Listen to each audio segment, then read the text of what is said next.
সুপ্রিয় দর্শক, স্বাগত জানাচ্ছি। মধ্যপ্রাচ্যের আকাশে আবার জমে উঠেছে যুদ্ধের ঘন কালো মেঘ। আন্তর্জাতিক গণমাধ্যমে একটাই প্রশ্ন ঘুরে বেড়াচ্ছে, ইরানকে কি আবার আক্রমণ করবে যুক্তরাষ্ট্র? গাজা যুদ্ধ, হুতি হামলা, ইসরায়েলের নিরাপত্তা সংকট, মধ্যপ্রাচ্যে নতুন করে মার্কিন যুদ্ধ বিমান পাঠানো, সব মিলিয়ে পরিস্থিতি এক নতুন সংঘাতেরই ইঙ্গিত দিচ্ছে। তাহলে কি এবার যুক্তরাষ্ট্র ইরানে সরাসরি হামলা চালাবে? নতুন করে কি যুদ্ধে জড়াবে এই দেশ? যদি আবারও ইরানে হামলা চালায়, তাহলে ইসরায়েল সহ মার্কিন মিত্রদের কি হবে? এসব প্রশ্নের উত্তর সহ ইরানে হামলার প্রতিক্রিয়া কিভাবে দেখাবে চীন, রাশিয়া, এইসব বিশ্লেষণ নিয়ে সাজিয়েছি এবারের পর্ব। বিস্তারিত জানতে পুরো ভিডিওটি দেখুন। দর্শক, চলুন চলে যাই মূল ভিডিওতে।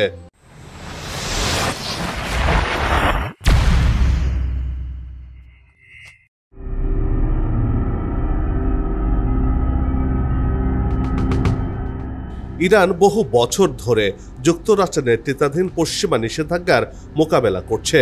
এই নিষেধাজ্ঞা থাকার পরও ইরান সামরিক শক্তি, বিশেষ করে মিসাইল প্রযুক্তিতে এগিয়ে যাচ্ছে, সামনে আনছে নতুন নতুন অস্ত্র। সার্বিকভাবে এগিয়ে যাওয়ার কারণে বিশ্ব রাজনীতিতে বেশ গুরুত্বপূর্ণ হয়ে উঠেছে ইরান। আর এটি সহ্য করতে পারছে না ইসরায়েল সহ তার মিত্রদেশ মার্কিন যুক্তরাষ্ট্র, যার মধ্য দিয়ে ইরানের সাথে ইসরায়েল, যুক্তরাষ্ট্র সহ তার মিত্রদের বৈরিতা বাড়ছে, তৈরি হচ্ছে নতুন সংঘাত।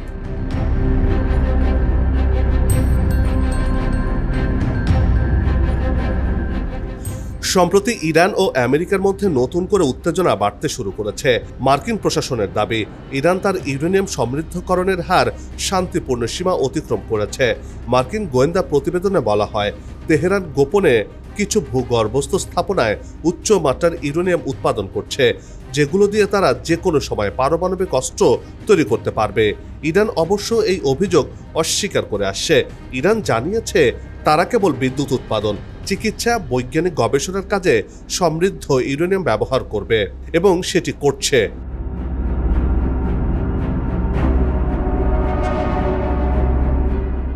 কিন্তু যুক্তরাষ্ট্র এই কথা শুনতে নারাজ।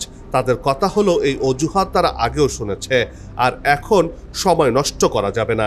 এই অবস্থায় ট্রাম্প প্রশাসন হুমকি দেয়, ইরান যদি ইউরেনিয়াম সমৃদ্ধকরণে আর এক ধাপ অগ্রসর হয়, তাহলে তাদের পারমাণবিক স্থাপনাগুলোর বিরুদ্ধে নির্দেশিত আঘাত হানা হবে, অর্থাৎ আবারও হামলা চালাবে ইরানের পরমাণু কেন্দ্রগুলোতে। কিছুদিন আগে, অর্থাৎ গেল জুনে, ইরান ইসরায়েলের 12 দিনের যুদ্ধে ইরানের পরমাণু কেন্দ্রগুলোতে হামলা চালিয়ে গুঁড়িয়ে দেয় মার্কিন যুক্তরাষ্ট্র। সে সময় দাবি করা হয় ইরানের পরমাণু কেন্দ্র ধ্বংস করার, কিন্তু তারপরও কেন আবার একই কথা বলছে মার্কিন যুক্তরাষ্ট্র? তা নিয়ে রয়েছে নানা প্রশ্ন। দর্শক, আপনারা কি ভাবছেন তা অবশ্যই কমেন্টসে লিখে জানাবেন।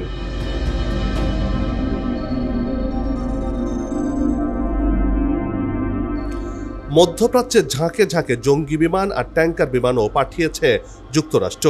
আবার ইসরায়েলের উত্তর সীমান্তে হিজবুল্লাহর সঙ্গে সংঘাত, ইয়েমেনে হুতিদের রকেট হামলা এবং সিরিয়ায় টানা ড্রোন হামলার প্রেক্ষাপটে সামরিক প্রস্তুতি নিচ্ছে মার্কিন যুক্তরাষ্ট্র, যা ভয়াবহ পরিস্থিতির ইঙ্গিত দেয়। যুক্তরাষ্ট্রের প্রতিরক্ষা দপ্তর সরাসরি ইরানকে দোষারোপ না করলেও ইঙ্গিত দিয়ে জানিয়েছে, যদি ইরানের প্রক্সি বাহিনীর এমন হামলা চলতে থাকে, তবে দায়ীদের বিরুদ্ধে অবশ্যই কঠোর ব্যবস্থা নেওয়া হবে। আর এই প্রতিক্রিয়া কতটা সীমিত আর কতটা ভয়ঙ্কর হবে, সেটি এখন বিশ্বজুড়ে আলোচনার কেন্দ্রে।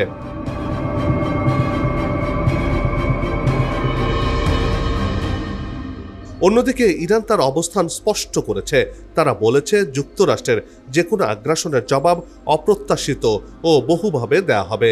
ইরানের রেভলিউশনারি গার্ড জানিয়েছে, ইরান যুদ্ধ চায় না, কিন্তু কেউ যদি যুদ্ধ চাপিয়ে দেয়, তাহলে তার জবাব সীমান্তের বাইরে গিয়ে দেয়া হবে। এই বক্তব্যে এটা স্পষ্ট যে ইরান নিজে সরাসরি নয়, বরং তার প্রভাব বলার মিত্রদের মাধ্যমে প্রতিশোধ নিতে পারে।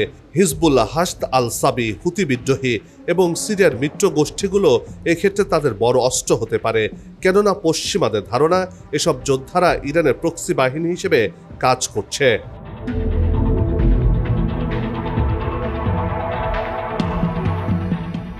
এই প্রেক্ষাপটে প্রশ্ন উঠছে, যুক্তরাষ্ট্র কি সত্যি সরাসরি ইরানকে আক্রমণ করবে?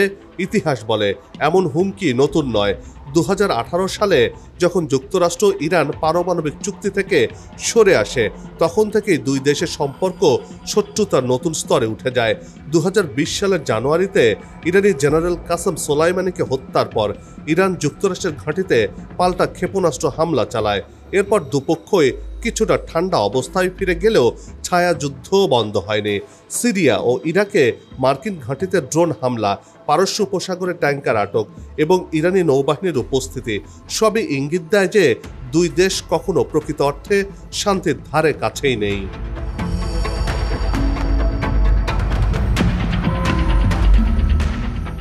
বর্তমান পরিস্থিতি অবশ্য আগের তুলনায় আরও জটিল।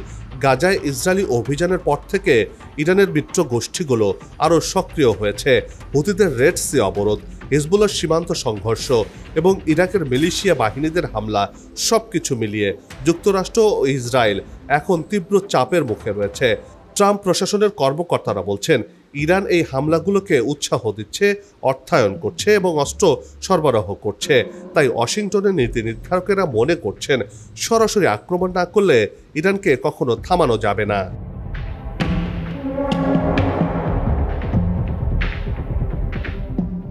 তবে এর মাঝেই বড় একটি প্রশ্ন চলে আসে, সামরিকভাবে যুক্তরাষ্ট্র কতটা প্রস্তুত ইরানে হামলা চালাতে? মধ্যপ্রাচ্যে যুক্তরাষ্ট্রের ঘাঁটি রয়েছে, কিন্তু ইরানকে আক্রমণ করা মানে এমন একটি অঞ্চলে প্রবেশ করা যেখানে প্রতিটি পদক্ষেপের জবাব আসবে বহু দিক থেকে, যেটা এরই মধ্যে ইরান দেখিয়েছে। গেল জুনের যুদ্ধে মার্কিনী হামলার প্রতিবাদে কাতারে মার্কিন ঘাঁটিতে মিসাইল হামলা চালিয়েছিল তেহরান। নিজ দেশের প্রতি আক্রমণ আসলে কোনোভাবেই ছাড় দিতে রাজি নয় দেশটি। তাই আগামীতে ইরানে যদি ইসরায়েলের প্ররোচনায় যুক্তরাষ্ট্র ইরানে হামলা করে বসে, তাহলে ইরান কি মধ্যপ্রাচ্য জুড়ে সর্বাত্মক যুদ্ধ বাঁধিয়ে দেবে? সে প্রশ্ন কিন্তু আসছেই।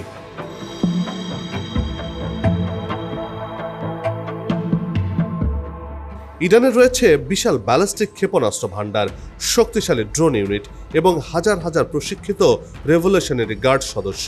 তারা একযোগে পারস্য উপসাগর, হরমুজ প্রণালী, এমনকি ইরাকে মার্কিন অবস্থানগুলোকেও টার্গেট করতে পারে।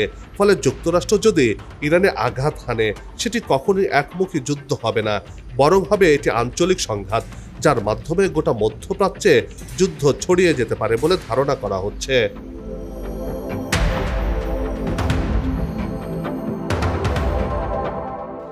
বিশ্লেষকরা বলছেন, যুক্তরাষ্ট্রের সম্ভাব্য পদক্ষেপ হতে পারে লিমিটেড স্ট্রাইক, অর্থাৎ কিছু নির্দিষ্ট পারমাণবিক স্থাপনা বা সামরিক ঘাঁটিতে নিখুঁত হামলা, পুরো যুদ্ধ নয়। এই কৌশল যুক্তরাষ্ট্র গেল জুনের যুদ্ধেও ইরানে হামলা করেছিল। অন্যদিকে 1981 সালে ইসরায়েলের মাধ্যমে ইরাকে ব্যবহার করেছিল একই কৌশল, যখন বাগদাদের পারমাণবিক রিঅ্যাক্টর ধ্বংস করা হয়েছিল। তবে তখন ইরান ও ইরাক যুদ্ধরত ছিল, আর এখন ইরান অনেক বেশি প্রস্তুত ও প্রযুক্তিগতভাবে উন্নত। ফলে এমন আক্রমণ সহজ হবে না, বরং উল্টো মারাত্মক ঝুঁকিপূর্ণ হবে বলেই মনে করা হচ্ছে, যার পরিণাম হবে ভয়াবহ।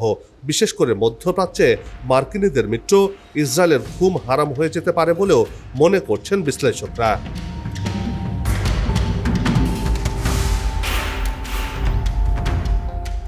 বিশ্ব রাজনীতিতে এই হামলার প্রতিক্রিয়া ভয়াবহ হতে পারে। চীন ও রাশিয়া এরই মধ্যে ইরানকে ঘনিষ্ঠ মিত্র হিসেবে প্রতিষ্ঠিত করেছে। সাম্প্রতিক বছরগুলোতে ইরান ব্রিক্স জোটে যোগ দিয়েছে, রাশিয়ার সঙ্গে যৌথ মহড়া করেছে এবং চীনের সঙ্গে 25 বছরের কৌশলগত অংশীদারিত্ব চুক্তিও শেষ করেছে। অন্যদিকে রাশিয়ার সাথেও সামরিক চুক্তি রয়েছে ইরানের, যার মাধ্যমে চীন রাশিয়া থেকে সর্বাধুনিক যুদ্ধাস্ত্র পেতে শুরু করেছে ইরান। আবার ইরান ইএমপি হাইড্রোজেন বোমার মতো অস্ত্র বানাচ্ছে, যা পারমাণবিক বোমার চেয়েও ভয়ঙ্কর, যেগুলো মার্কিন যুক্তরাষ্ট্রকে মাটির সাথে গুঁড়িয়ে দিতে সক্ষম। এর মাধ্যমে সামরিক দিক থেকে ইরান গেল জুনের চেয়ে 10 গুণ বেশি শক্তিশালী হয়েছে বলে জানিয়েছে IRGC।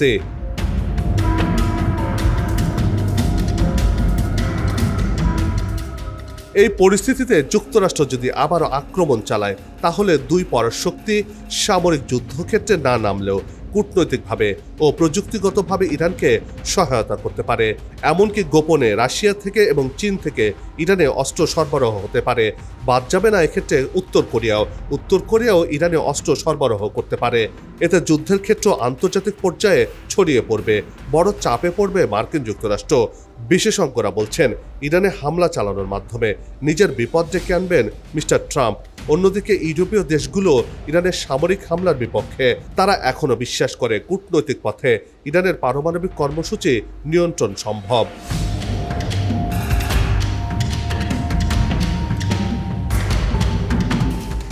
জাতিসংঘের মহাসচিব আন্তোনিও গুতেরেস জানিয়েছেন আরেকটি যুদ্ধ মধ্যপ্রাচ্য সহ্য করতে পারবে না।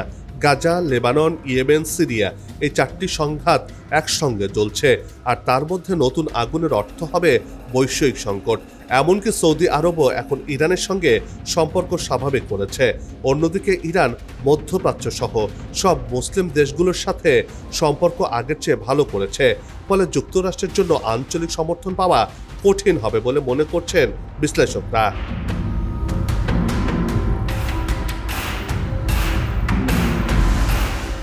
ইরানে আঘাতের মূল্য অনেক বেশি দিতে হতে পারে মার্কিন যুক্তরাষ্ট্র এবং ইসরায়েলকে।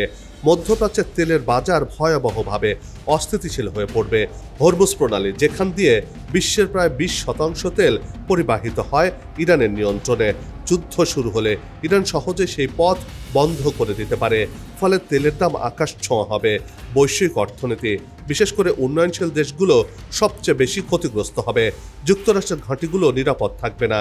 যদি ইরানে আক্রমণ হয় তবে তারাও ব্যাপকভাবে এসব ঘাঁটিগুলোতে হামলা চালাবে।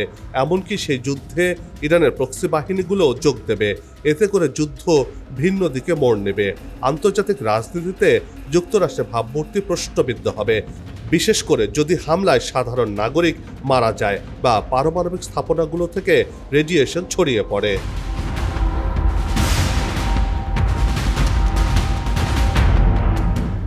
ইরানের দিক থেকেও ঝুঁকি রয়েছে। সরাসরি যুদ্ধ তাদের অর্থনীতি আরও দুর্বল করে দেবে। তেলের রপ্তানি বন্ধ হবে, আন্তর্জাতিক নিষেধাজ্ঞা বাড়বে এবং অভ্যন্তরীণ অস্থিরতা দেখা দিতে পারে। তবে তেহরান জানে তারা সরাসরি আঘাত না করলেও পরোক্ষভাবে যুক্তরাষ্ট্র ও ইসরায়েলকে চাপে রাখতে পারবে। তাদের প্রভাবিত গোষ্ঠীগুলো এমন হামলা চালাতে পারে যা যুক্তরাষ্ট্রকে স্থায়ীভাবে অস্থির রাখবে, কিন্তু পূর্ণাঙ্গ যুদ্ধ বাঁধাবে না। এক্ষেত্রে ইরান যুদ্ধের ময়দানে নতুন গেম খেলবে, যার মাধ্যমে মার্কিন যুক্তরাষ্ট্র সহ ইসরায়েলকে সহজেই বধ করা যাবে। এর ফলে মার্কিন বাহিনী আফগানিস্তানের মতো সবকিছু ফেলে প্রাণ নিয়ে পালাতে বাধ্য হবে বলেও মনে করছেন অনেক সামরিক বিশ্লেষক।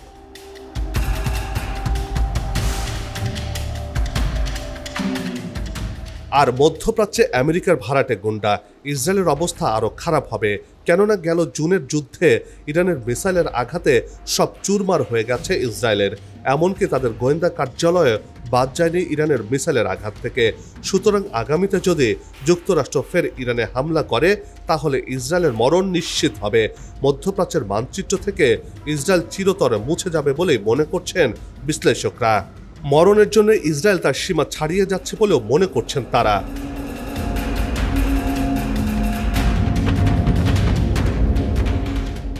ফলে এখন পুরো খেলাটা এক অদ্ভুত ভারসাম্যের উপর দাঁড়িয়ে।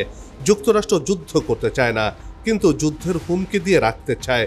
ইরানও যুদ্ধ চায় না, কিন্তু নিজের সক্ষমতা ও মর্যাদা দেখাতে চায়।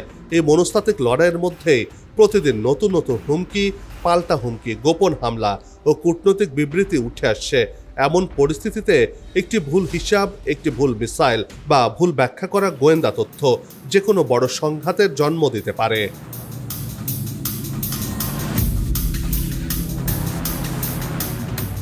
ইরান যদি পারমাণবিক অস্ত্র বানানোর দিকে অগ্রসর হয় তাহলে আর কোনো বিকল্প না ভেবে মার্কিন যুক্তরাষ্ট্র হয়তো আবারও ইরানে হামলা চালাবে। তাই এই মুহূর্তে যুক্তরাষ্ট্র হয়তো যুদ্ধ চায় না, তবে প্রেশার ডিপ্লোম্যাসির মাধ্যমে ইরানকে দমিয়ে রাখতে চায় ট্রাম্প প্রশাসন। ইরান যুক্তরাষ্ট্র দ্বন্দ্ব এখন এক দীর্ঘমেয়াদী সংঘাতের প্রতীকে পরিণত হয়েছে। এই সংঘাতের পরিণতি কি হবে? এটি কি খুব দ্রুত নিষ্পত্তি হবে, নাকি ঝুলে থাকবে দিনের পর দিন, বছরের পর বছর? ইরান যুক্তরাষ্ট্রের মধ্যে যদি আবারও যুদ্ধ লেগেই যায় তাহলে এই পৃথিবী সহ্য করতে পারবে কি? দর্শক, সেই প্রশ্ন থাকলো আপনাদের কাছে। আশা করছি কমেন্টসে আপনাদের গুরুত্বপূর্ণ মতামত দেবেন।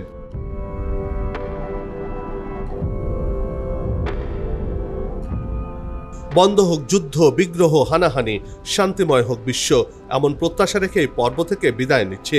তবে যাবার আগে সে একই অনুরোধ, যেখানে সেখানে ময়লা আবর্জনা ফেলবেন না, পরিবেশের ক্ষতি করবেন না, অযথা হর্ন বাজাবেন না। আপনার দেশের সৌন্দর্য রক্ষায় পোস্টার লাগানো থেকে বিরত থাকুন।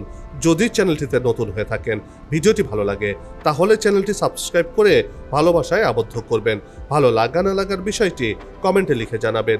কি ধরনের ভিডিও দেখতে চান তাও জানানোর অনুরোধ রইল। আগামীতে আবারও হাজির হব নতুন কোনো খবর আর তার বিশ্লেষণ নিয়ে। নিজে ভালো থাকুন, দেশকে ভালো রাখুন, আমাদের সাথেই থাকুন। ধন্যবাদ।